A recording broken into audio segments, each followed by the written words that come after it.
여러분 안녕하십니까, 진성호입니다. 국민의힘 한동훈 신임 대표가 오늘 최고위원회의에서 국민의힘 대표에 취임한 뒤 가장 중요한 인사 결과안을 발표했습니다. 또 한 위원장, 한 대표가 이 취임 수락연설에서 말했던 변화, 그 변화를 상징하는 개혁 방안 하나도 내놓았습니다. 바로 여의도 연구원입니다. 자, 과거 여의도 연구소라고 처음 출범했을 때 여의도 연구원은 대단했습니다. 민주당 계열에서는 볼 수 없는 싱크탱크로서 여론조사, 정책 개발 등에서 상당히 성과가 있었습니다. 그런데 지난 총선에서 여의도 연구원이 제 기능을 못했다는 비판도 나왔습니다.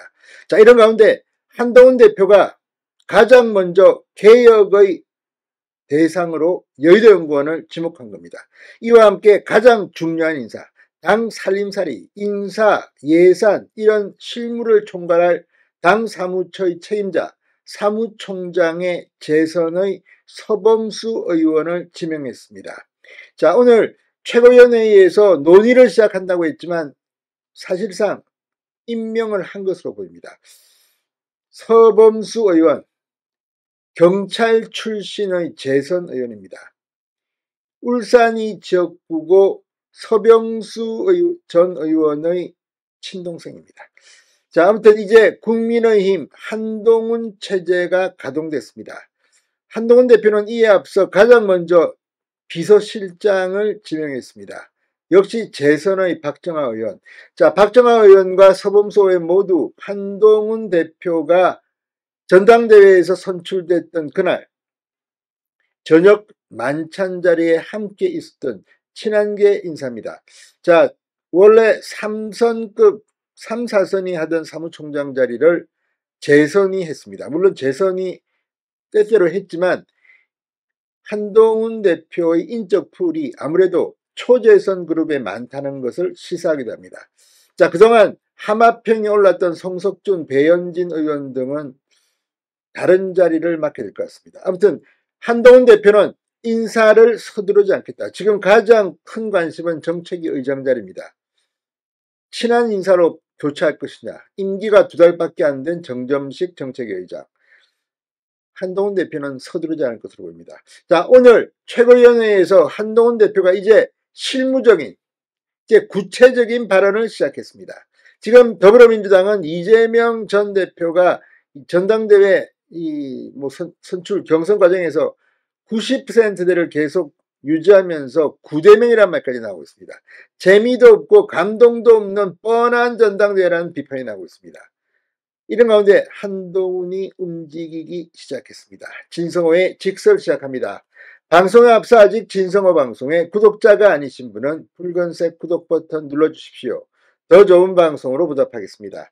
자, 한동훈 대표가 오늘 신임 사무총장의 재선 서범수 의원을 내정했습니다. 당 싱크탱크인 여의도 연구원을 민심파악과 민생정책개발, 청년정치 지원 등 세 파트로 분리하겠다는 뜻을 공개했습니다.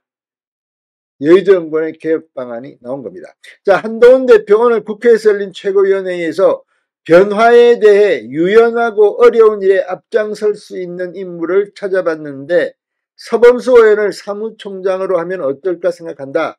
비공개 회의에서 논의해 보겠다고 말했습니다. 이 말은 이미 내정했다는 것을 기자들한테 공개한 겁니다. 자, 사무총장, 재정, 인사권 등 당 운영, 살림살이 전반을 책임지는 그런 핵심 중의 핵심입니다. 한 대표는 취임 후 첫 안으로 자신의 비서실장에 친한계 재선 박정하 의원을 임명한 데 이어 사무총장 역시 친한 성향, 사무총장은 당연히 그렇게 하겠죠. 서범수 의원을 내정했습니다. 자, 서범수 의원 행정고시 합격 이후 경찰에 입직해 울산지방경찰청장, 경찰대 학장 등을 역임했고 21대 총선 때 첫 금배지를 달았습니다. 서병수 의원의 친동생, 초선이던 21대 국회에서는 이준석 대표 비서실장을 지내기도 했습니다. 자, 한동훈 대표는 지명직 최고위원을 비롯해 나머지 주요 당직은 신중하고 차분하게 진행하겠다고 강조했습니다. 인선과 관련해 일반 논리로 말씀드리자면 기준은 하나다. 전에 이야기했던 선민우사, 국민의힘이 국민께 더 잘 봉사할 수 있는 이 체제를 갖추도록 더 많은 이야기를 듣고 신중하게 검토하겠다고 말했습니다. 지난 총선과 당대표 선거에서 보여주신 민심과 당심은 저희에게 변화를 요구하고 있다고 말했습니다. 자, 정점식 정책위원장의 교체 여부는 아직 고심 중인 것으로 보입니다. 곽규택 수석 대변인은 기자들과 만나 이 정점식 정책위원장 교체 여부는 최고위 내에서 전혀 논의가 없었다고 말했습니다. 자, 한 대표는 오늘 여의도연구원을 여론조사, 빅데이터 등 민심 파악, 민생정책 개발, 청년정치 지원 이렇게 3개의 파트로 분리하겠다는 구상을 밝혔습니다. 지금은 여의도연구원 기능을 몇 개로 구분해서 사실상 분리해야 한다는 생각을 해왔다. 목표는 여의도연구원이 더 유능해지고 주역으로 등장하는 것으로 3개로 분리 운영해야 한다고 설명했습니다.